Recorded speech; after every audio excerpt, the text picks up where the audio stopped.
जय श्री कृष्ण। दोस्तों, कार्तिक मास में किया गया स्नान अत्यंत पवित्र माना जाता है। इस मास में गंगा या अपने घर के पवित्र जल में स्नान करने से पाप नष्ट होते हैं और घर में सुख समृद्धि आती है। आज हम आपको सुनाने जा रहे हैं एक अद्भुत कथा, एक बुढ़िया और उसकी 3 चोरनी बहुओं की कार्तिक स्नान की कहानी। इस कथा में जानिए बुढ़िया माई की भक्ति और सच्चाई ने कैसे तीनों बहुओं को उनके कर्मों का फल दिखाया और पूरे परिवार में प्रेम, सद्भाव और खुशहाली लौटाई। एक गांव में एक बुढ़िया माई रहती थी। उसके 3 बेटे और 3 बहुएं थीं। बुढ़िया माई बड़े सत्कर्म किया करती थी। दान पुण्य करना, व्रत पूजा करना उसका नित्य नियम था। वो कार्तिक महीने में स्नान कर भगवान विष्णु, माता लक्ष्मी और तुलसी जी की श्रद्धा से पूजा किया करती थी। हर वर्ष जब कार्तिक पूर्णिमा आती तो वह गंगा स्नान के लिए अवश्य जाया करती थी। अब कार्तिक का महीना शुरू हुआ तो बुढ़िया माई ने पूरे नियम से स्नान प्रारंभ कर दिया। वो माखन और मिश्री का भोग भगवान विष्णु और माता लक्ष्मी को लगाती। कभी दही मिश्री का तो कभी माखन मिश्री का, जो भी बन पड़ता वो उसी से भगवान को प्रसन्न करती। भोग लगाने के बाद वह तुलसी दल डालकर वह प्रसाद घर के और पड़ोस के सभी लोगों में बांटती थी और अंत में स्वयं भोजन करती थी। यही उसका नित्य कर्म था। लेकिन उसकी तीनों बहुएं बुढ़िया के इस पूजा पाठ और प्रसाद बांटने के भाव को बिल्कुल पसंद नहीं करती थी। जब वह भोग लगाकर प्रसाद देती तो वे कहती, ये क्या ढोंग करती हैं, क्या दिखावा करती हैं। तुलसी दल डाल देती हैं, हमें तो तुलसी के पत्ते नहीं भाते। इस तरह वे प्रसाद खाने से मना कर देती थी। धीरे धीरे बुढ़िया के बेटों पर भी अपनी पत्नियों का रंग चढ़ गया। अब वे भी माँ से सीधे मुंह बात नहीं करते थे। चूंकि बुढ़िया का पति कुछ समय पहले ही स्वर्गवासी हो चुका था, इसलिए वह बेचारी चुपचाप सब सहती रहती थी। वह अपने कार्तिक स्नान, दान पुण्य और प्रसाद वितरण का नियम नहीं छोड़ती थी। लेकिन तीनों बहुओं की आंखों में वह खटकती थी। वे सोचती, ससुर तो चला गया, अब ये सास भी चली जाए तो अच्छा हो, कम से कम इसका पूजा पाठ वाला खर्चा तो बंद हो। जब देखो कभी पंडित बुलाना, कभी भोजन कराना, कभी मंदिर में दिया जलाना, हर समय खर्चा। तुलसी के नीचे दीपक जलाने से लेकर भगवान को भोग लगाने तक हर कार्य उन्हें बोझ लगता था। बुढ़िया माई को उनकी यह प्रवृत्ति समझ में आती थी, परंतु वह शांत रहती थी। तीनों बहुएं आपस में भी मनमुटाव रखती थी, किसी से किसी का मेल नहीं था। तीनों के अपने अपने बच्चे थे। बड़े बेटे के 2 लड़के और 1 लड़की, मझले के 3 बच्चे और छोटे के 2। बुढ़िया का परिवार भरा पूरा था, पर उसमें उसका कोई अपना नहीं था जो उसकी बात समझे, उसका दुख बांटे। अब बहुओं ने आपस में मिलकर योजना बनाई कि अब घर का बंटवारा हो जाना चाहिए। उन्होंने अपने अपने पतियों के कान भरने शुरू कर दिए। देखिए जी, अलग हो जाएंगे तो अपने बच्चों की परवरिश अच्छे से कर पाएंगे। अब तक तो बस माँ के पूजा पाठ में पैसा खर्च होता है। न अपनी मर्जी से खाना बना सकते हैं, न खर्च कर सकते हैं। छोटी बहू अपने पति से कहती, हमारे बच्चे अभी छोटे हैं, हमें बहुत मेहनत करनी है, उन्हें पढ़ाना लिखाना है, और यह माँ तो रोज किसी न किसी पूजा में खर्चा कर देती हैं। उधर मझली बहू भी अपने पति को समझाने लगी, देखिए जी, अब बंटवारा हो जाना चाहिए ताकि हम अपनी मर्जी से जी सकें। कब तक किसी की टोका टाकी सही, जो मन होगा बनाएंगे, खाएंगे और अपने बच्चों के साथ रहेंगे। इस तरह धीरे धीरे वह परिवार, जो कभी एक छत के नीचे प्रेम से रहता था, अब स्वार्थ, ईर्ष्या और लोभ की आग में बिखरने लगा। उधर बड़ी बहू भी कहने लगी, देखिए जी, अब हमें बंटवारा हो जाना चाहिए। बच्चे बड़े हो रहे हैं, कल को उनकी शादी ब्याह करनी है, बहुत खर्चे हैं। ऐसे ही अगर हम कमाते रहे और छोटे भाइयों व अपनी माँ का पालन पोषण करते रहे तो हमारे बच्चों का भविष्य सुरक्षित कैसे होगा। अब बंटवारा होना ही चाहिए। तीनों भाई भी पत्नियों के कहने में आकर मान गए कि हाँ, अब बंटवारा कर लेना चाहिए। गांव के पंचों को बुलाया गया और बंटवारे की प्रक्रिया शुरू हुई। तीनों बहुएं खड़ी हो गईं और तय हुआ कि जो भी हिस्सा किसी को मिलेगा उसे अपने कमरे में रख ले। घर के 4 हिस्से किए गए, 3 बेटों के लिए और एक बुढ़िया माई के लिए। इसी तरह घर का सारा सामान भी 4 हिस्सों में बांटा गया, लेकिन मां को हिस्सा थोड़ा कम दिया गया क्योंकि वह अकेली थी, उसे अधिक की आवश्यकता नहीं समझी गई। बेटों के तो बच्चे और परिवार थे, इसलिए उन्हें अधिक मिला। पंचों ने कहा, जो अपनी मां को रखेगा वो उसकी हिस्सेदारी भी रख सकता है। ये सुनकर छोटी बहू तुरंत बोली, नहीं नहीं, हमें नहीं चाहिए। हम अपने कमरे में क्या करेंगे मां को रखकर? उल्टा इसके लिए कमाना पड़ेगा, खिलाना पड़ेगा। पूजा के लिए 2-2, 4-4 किलो भी खर्च होता है, कौन झेले इनके नखरे? हमारे अपने बच्चों का काम ही बहुत है, मैं तो इसे नहीं रखूंगी। छोटी बहू के मना करने पर पंचों ने मझली बहू से पूछा। मझली बहू ने भी वही जवाब दिया, देखिए जी, मैं तो नहीं रख सकती। मुझे तो शुरू से ही यह बुढ़िया पसंद नहीं है। अब बड़ी बहू से पूछा गया तो उसने भी साफ साफ कह दिया, हमारे पास भी बहुत जिम्मेदारियां हैं, माँ को रखने की जगह नहीं है। अब बेचारी बुढ़िया माई अकेली रह गई। पंचों ने अपना निर्णय सुना दिया और सब अपने अपने घरों को चले गए। तीनों बहुओं ने अपना सामान अपने अपने हिस्से में रख लिया। बुढ़िया माई को जो हिस्सा मिला वह घर के बाहर की एक छोटी सी झोपड़ी थी। अब वहीं वह रहने लगी। अकेली बैठकर सोचने लगी, हे भगवान, 3 बेटों को मैंने और मेरे पति ने कितना प्रेम दिया। 9 महीने पेट में रखा, अपनी छाती का दूध पिलाकर बड़ा किया, हर दुख सुख में साथ दिया। और आज जब मैं बूढ़ी हो गई हूँ, जब मेरे हाथ पांव जवाब दे रहे हैं, जब मैं खुद अपने लिए कुछ नहीं कर सकती, तब मेरे ही बेटे और बहुएं मुझे यूं बेसहारा छोड़ गए। उसकी आंखों से आंसू रुक ही नहीं रहे थे। वह रोते रोते भगवान से कहने लगी, हे प्रभु, मैं तो तुम्हारी पूजा करती रही, कभी तुमसे कुछ नहीं मांगा, पर क्या मेरी किस्मत में यही दुख लिखा था? भरा पूरा परिवार होते हुए भी मैं आज अनाथ की तरह जी रही हूँ। उधर तीनों बहुएं बहुत खुश थीं। वे आपस में कहने लगी, चलो अच्छा हुआ बंटवारा हो गया। अब अपनी मर्जी से पकवान बनाएंगे, बच्चों को खिलाएंगे, खुद भी मजे से रहेंगे। बुढ़िया का काम करते करते जान निकलती थी, कभी कपड़े धोना, कभी खाना बनाना, कभी सेवा करना, हाथ पांव दबाना। अब उससे छुटकारा मिला।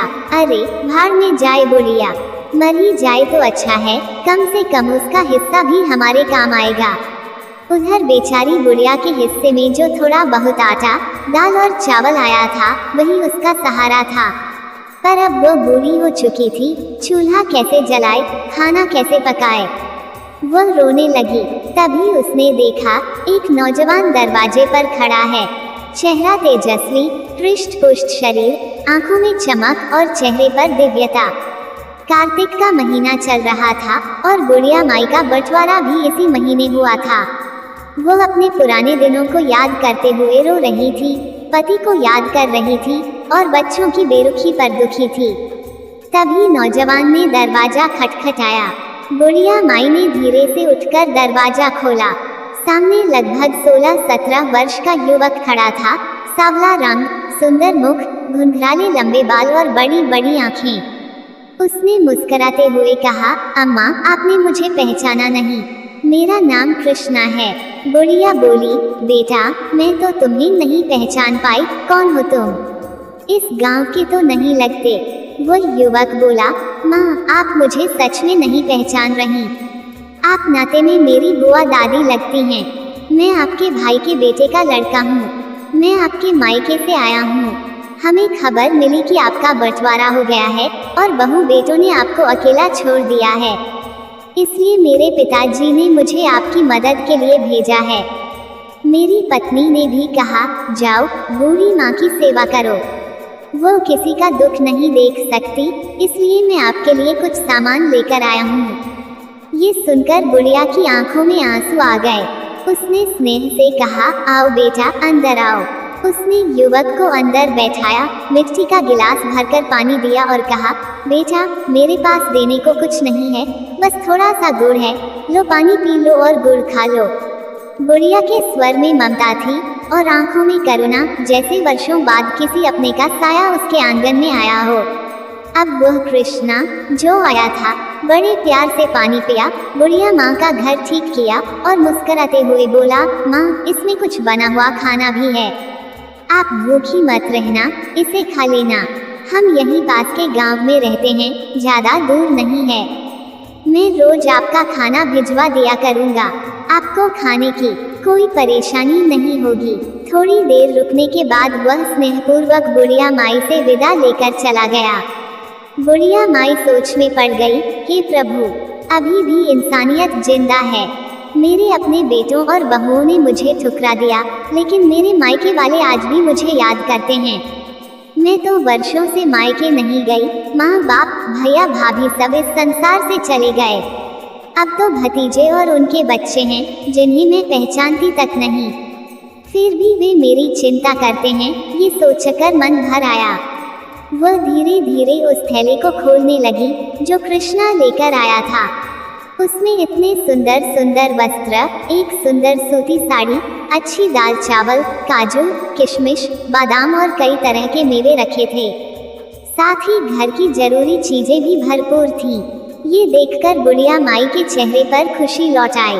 उसमें एक थाली में गरम गरम भोजन भी रखा था। उसे देखकर बुढ़िया की बूढ़ी आंखों में चमक आ गई। भूख भी थी, थकान भी थी। उसने सबसे पहले भगवान विष्णु, माता लक्ष्मी और तुलसी जी को स्मरण किया, भोग लगाया और फिर पड़ोसियों में तुलसी दल डालकर वह प्रसाद बांटने चली गई। पड़ोसियों ने बड़े श्रद्धा से प्रसाद ग्रहण किया और बोले, माई आप तो साक्षात सती हैं, कितना भक्ति भाव रखती हैं। लेकिन जब वह प्रसाद लेकर अपने बेटों और बहुओं के घर गई तो उन्होंने रूखे स्वर में कहा, हमें नहीं चाहिए तुम्हारा प्रसाद, बहाने से हमारे घर आना चाहती हो क्या? ये सुनकर बेचारी बुढ़िया आंखों में आंसू लिए अपने झोपड़े में लौट आई। उसने दोनों हाथ जोड़कर भगवान को प्रणाम किया और फिर वह स्वादिष्ट भोजन किया जो कृष्णा लाया था। जैसे ही पहला ग्रास मुंह में गया, उसके मन को अद्भुत शांति मिली। उसने जीवन में कभी इतना स्वादिष्ट और पौष्टिक भोजन नहीं किया था। उसके हृदय में भगवान के प्रति कृतज्ञता उमड़ पड़ी। अब वो पुनः अपने नियम कर्म में लग गई। रोज प्रातः उठकर कार्तिक स्नान करती, भोग बनाती, तुलसी जी की पूजा करती और प्रसाद बांटती। पूरे गांव में उसका आदर बढ़ता जा रहा था। सब कहते, देखो कैसी साध्वी स्त्री है, हर दुख में साथ देने वाली। पर उसके अपने बेटे और बहुएं अब भी उसे नफरत की नज़र से देखते थे। अब बुढ़िया के घर में किसी चीज की कमी नहीं थी। प्रतिदिन स्वादिष्ट भोजन आता, घी का दीपक जलता, तुलसी के पौधे की सेवा होती। धीरे धीरे उसका चेहरा चमकने लगा, शरीर स्वस्थ दिखने लगा। ये देखकर तीनों बहुओं के मन में जलन भर गई।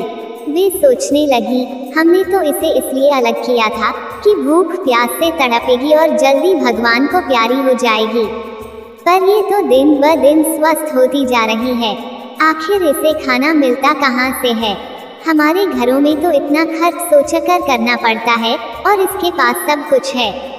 अब रोज एक लड़का आता, बुढ़िया माई के दरवाजे पर भोजन की थाली रख जाता। कभी कभी कह देता, कृष्णा ने भेजा है, और फिर जल्दी से चला जाता। बुढ़िया माई प्रसन्न होकर भोजन करती और भगवान के गुण गाती, तुलसी को सींचती, घी का दीपक जलाती। उसका घर जैसे भक्ति का मंदिर बन गया था। अब तो वहाँ भंडार भरने लगे थे, हर वस्तु की प्रचुरता थी। उधर बहुओं के दिलों में जलन बढ़ती गई। वे आपस में बोली, दाल में जरूर कुछ काला है, कुछ तो गड़बड़ है। इस बुढ़िया का खर्चा कौन उठाता है?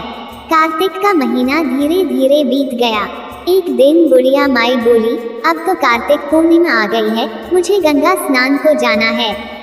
उसने पड़ोसियों से कहा, भैया मैं 2-4 दिन गंगा किनारे रहूंगी, स्नान करूंगी, मेला घूमूंगी और देवी के दर्शन करके लौट आऊंगी।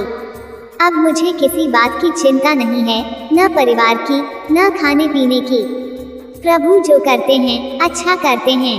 उसके भक्तिपूर्ण भाव देखकर पड़ोसी भी प्रभावित हुए। वे बोले, माई हम भी चलेंगे आपके साथ। और इस तरह सब गंगा स्नान को रवाना हुए। कहते हैं, जैसी संगत वैसी रंगत। पड़ोसियों की सोच भी अब भक्ति में रंगने लगी थी, पर नहीं बदले थे। तो उसके अपने बेटे और बहुएं जो अब भी साजिश रचते रहते थे कि कैसे बुढ़िया को दुखी करें, पर जिसे स्वयं भगवान विष्णु और माता लक्ष्मी का आशीर्वाद मिला हो उसे कौन दुख दे सकता है। बुढ़िया माई ने गंगा स्नान किया, मेला घूमी, ब्राह्मणों को भोजन कराया, दान दक्षिणा दी और वहीं कुछ दिन रही। इधर तीनों बहुओं ने सोचा, चलो बुढ़िया तो चली गई है, अब उसके घर की तलाशी लेते हैं, देखते हैं आखिर माजरा क्या है। जब वे उसके घर पहुंची तो आंखें फटी रह गईं। वहां किसी चीज की कमी नहीं थी। अनाज के डिब्बे भरे पड़े थे, बादाम, काजू, छुआरे के डब्बे सजे हुए थे, घी के बड़े बड़े मटके रखे थे। वे हैरान रह गईं। बड़ी बहू बोली, अरे ये बुढ़िया तो बहुत चालाक निकली, हमारे घर से चोरी चोरी सामान निकालकर अपने घर जमा कर लिया। देखो कैसे भरे पड़े हैं सारे डब्बे। मझली बहू बोली, मैं तो रोज खेत में काम करने जाती थी, कभी ध्यान ही नहीं दिया, ये तो बहुत मक्कार निकली। छोटी बहू भी बोली, मैं तो घर पर ही रहती थी, चूल्हा चौका करती थी, पर कभी सोचा नहीं कि यह ऐसी चोरी करेगी। देखो इसने तो पहले से सब इकट्ठा कर लिया ताकि बंटवारे के बाद आराम से खा सके। तीनों के मन में द्वेष भर गया। वे बोली, अब इसे सबक सिखाना पड़ेगा। फिर तीनों ने मिलकर बुढ़िया के घर से सामान उठाना शुरू किया। झोली भर भर कर वे अपने घरों में ले जाने लगी, पर हैरानी की बात ये थी कि सामान खत्म होने का नाम ही नहीं ले रहा था। जितना निकालती उतना और निकल आता। लालच बढ़ता गया। तीनों बैठ गईं और वहीं रखे मेवों, काजू, बादाम, छुआरों को खाने लगी। उनमें से एक बोली, अब समझ आया, इसके चेहरे पर इतना तेज और इसकी देह में इतनी तंदुरुस्ती कहाँ से आती है। ये सब इसी चोरी के माल से खाती होगी। वे तीनों आपस में हंसने लगी, पर उन्हें क्या पता था कि यह सब चोरी का नहीं, भगवान का चमत्कार था, जो सच्ची भक्ति के प्रतिफल में बुढ़िया के घर में स्वयं लक्ष्मी ने भंडार भर दिया था। अब तो कभी किसी ने ऐसा सुना ही नहीं था। तीनों बहुएं सब काम निपटाने के बाद जैसे ही बच्चों को बुलाकर सामान देने लगी, उन्होंने देखा कि काजू बादाम में तुलसी दल पड़ा हुआ है। तीनों ने झट से उन तुलसी दलों को निकालकर बाहर नाली में फेंक दिया और आपस में कहने लगी, देखो कैसी टोटके करती है, हर चीज में तुलसी दल डाल रखा है, हमें ये तुलसी दल बिल्कुल पसंद नहीं है। फिर वे आपस में हंसते हुए बोली, अब अगर कभी ये पीछे से आई तो इसका कोई भी सामान नहीं लेना चाहिए। लेकिन जैसे ही उन्होंने तुलसी दल नाली में फेंका और भीतर आई तो देखा तीनों की तीनों बहुएं कुतिया बन गईं। ये देखकर बच्चे चिल्लाने लगे, अरे मम्मी तो कुतिया बन गई, हमारी माँओं को क्या हो गया। बच्चे रोने लगे, पूरा घर चीखों से भर गया। ये खबर जैसे ही फैली, पड़ोसी इकट्ठा हो गए।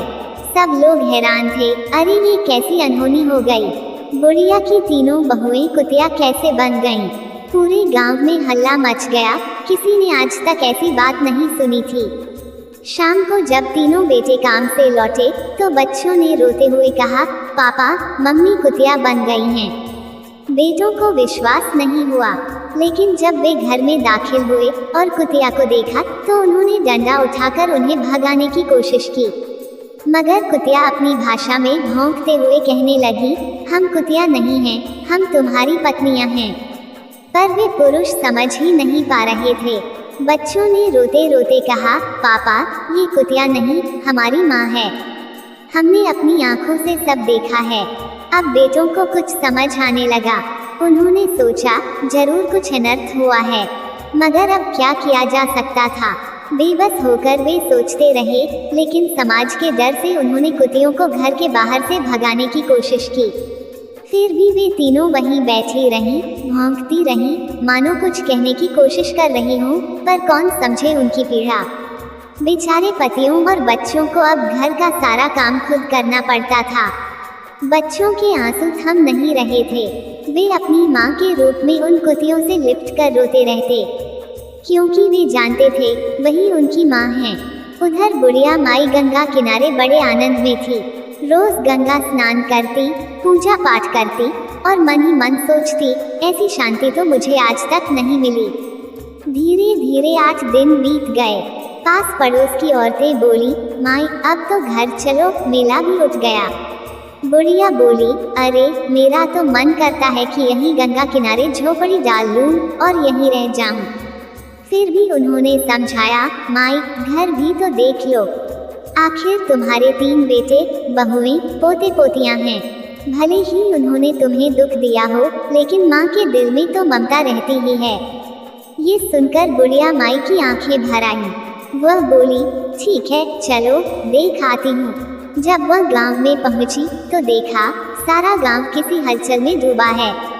किसी ने आकर कहा, अरे बुढ़िया माई तुम तो मेले में गई थी, तुम्हारे पीछे तुम्हारी 3 बहुएं कुतिया बन गईं। ये सुनकर बुढ़िया दंग रह गई, बोली, कुतिया बन गईं? ये कैसे हुआ? ये तो मैंने भी कभी नहीं सुना। बुढ़िया माई सीधी घर पहुंची। 3 बेटे अपनी माँ के पैर पकड़कर रोने लगे, अम्मा हमें माफ कर दो, हमने तुम्हारे साथ बहुत अत्याचार किया, हमें हमारे कर्मों की सजा मिल गई। बुढ़िया माँ का तो कलेजा पसीज गया, वह तो माँ थी, तुरंत अपने बच्चों को सीने से लगा लिया। बेटे रोते रहे, पोते पोतियां रोते रहे और बुढ़िया उन्हें दुलारती रही, सांत्वना देती रही। फिर बोली, कोई बात नहीं बेटा, सब भगवान की मर्जी है, जो